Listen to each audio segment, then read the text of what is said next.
In this bag are the biggest broadheads I could find on the internet. And today we're gonna be testing them out and then taking them on a hunt to see how they perform. Is bigger really better? These are our giant broadheads, and these broadheads are more of what you typically use. I've been using these ones for a couple years. These are a fixed blade, got 3 blades. Here's another fixed blade style. This is a 2 blade with bleeders on it. And these have been getting really popular on YouTube. And lots of people will use mechanical broadhead, which basically just means that the blades aren't deployed when you shoot them, and when they hit the deer, they can move.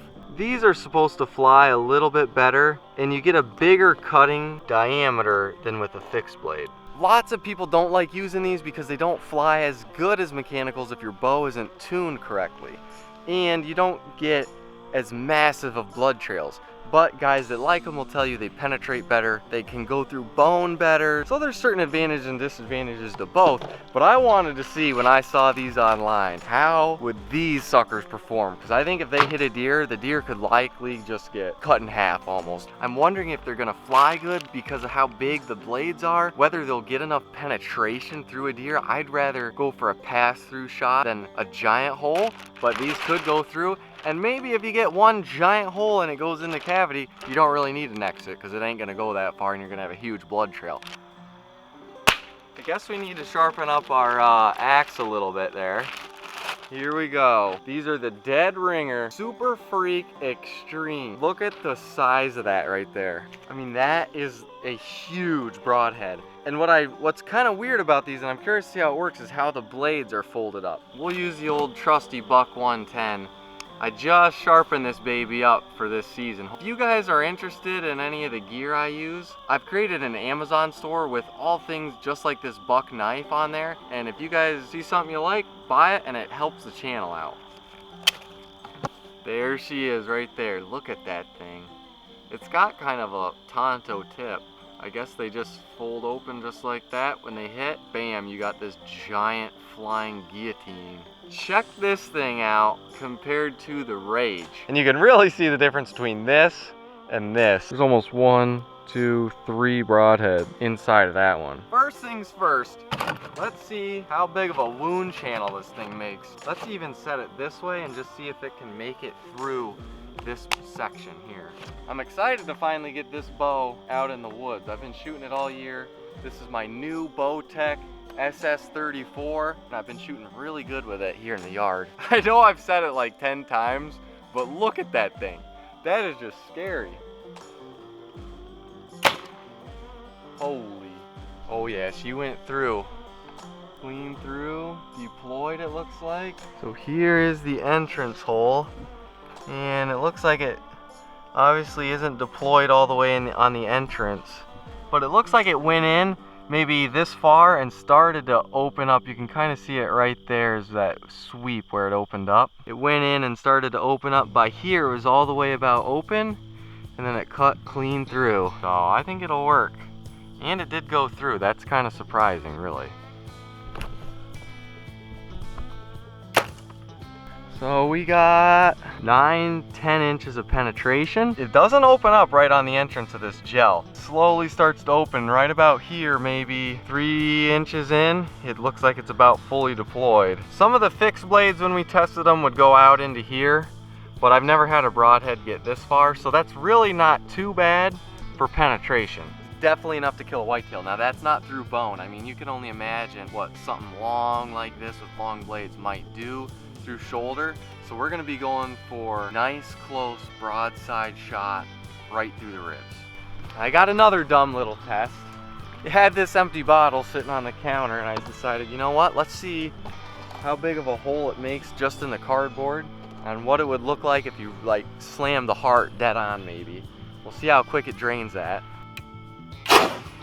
Holy crap.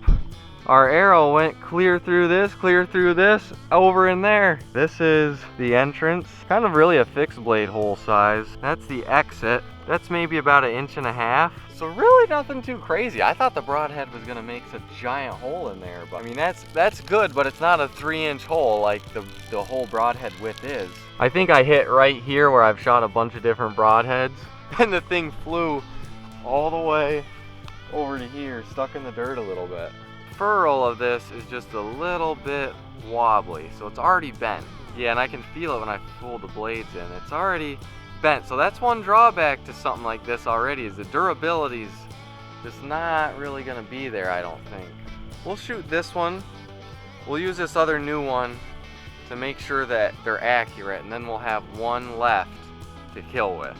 All my other fixed broadheads are hitting dead on, so I think this thing should be accurate with our setup.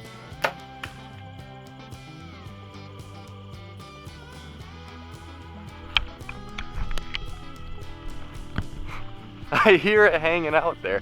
Oh boy. I just caught it right there. It sliced the crap out of this gel. I can't believe the arrow actually stayed in there, but that is pretty nasty. That's only half a blade. That was off a little bit what I was hoping for. Could have been me shooting though. So we'll take one more shot at 30 just to make sure it's hitting close. It makes a heck of a smack on that stuff, I'll tell you that. That obviously knocked our stuff right over. I was aiming right here at this hole. It's not traveling perfectly straight once it gets in there, which is understandable because you got a lot of blades trying to force their way open.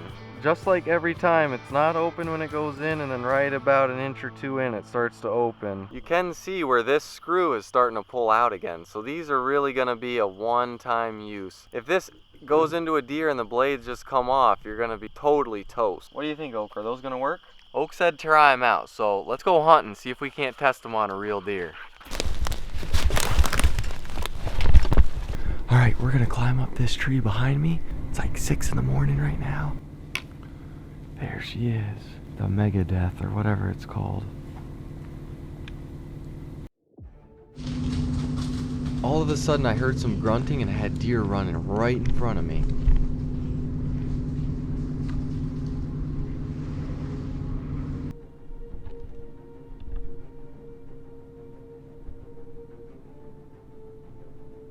One stopped in front, but it was a little small, so I was waiting for a big one to come through. Then I caught a glimpse of movement to my right.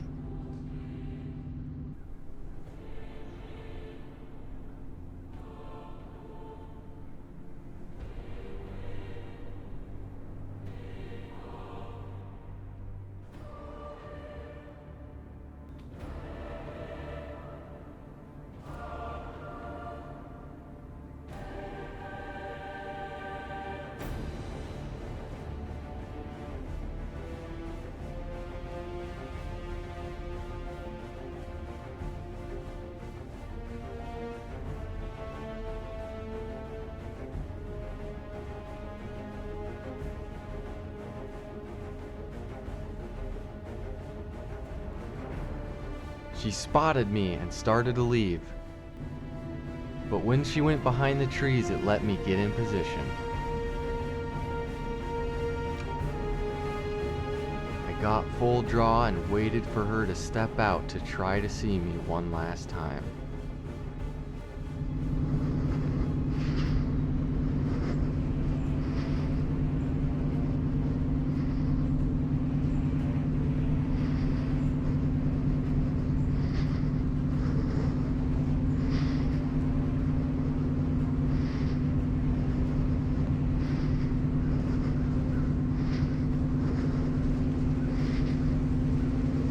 As soon as she stepped in front of the trees, I let my pin float right over the vitals, and I let it fly.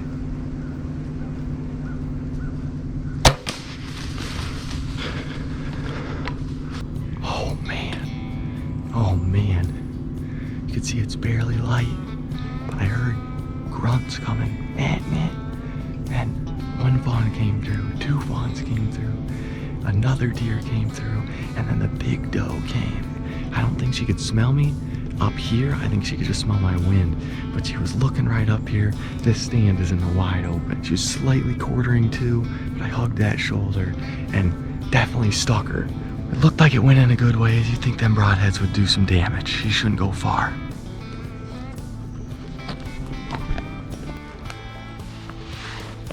So she was standing right about right here. Ooh, look at that right there, some blood. Nope, that is not blood. This is blood. And we'll see what this blood trail's like. People with these huge broadheads are always talking about the blood trails, and I will say there's a huge amount of blood right there. Wow, look at that, guys. That is insane. That's not a blood trail, that's like a highway red paint line. There's some blood here. There's a bunch of blood all in there. Look at that. There's a whole streak of blood right there. Here's some blood. The blood is definitely slowing down, which isn't great. Normally you want to see that speed up. We might not have an exit wound though. Now she's starting to bleed again. There's a bunch of blood. There she is. And she's dead. Wow.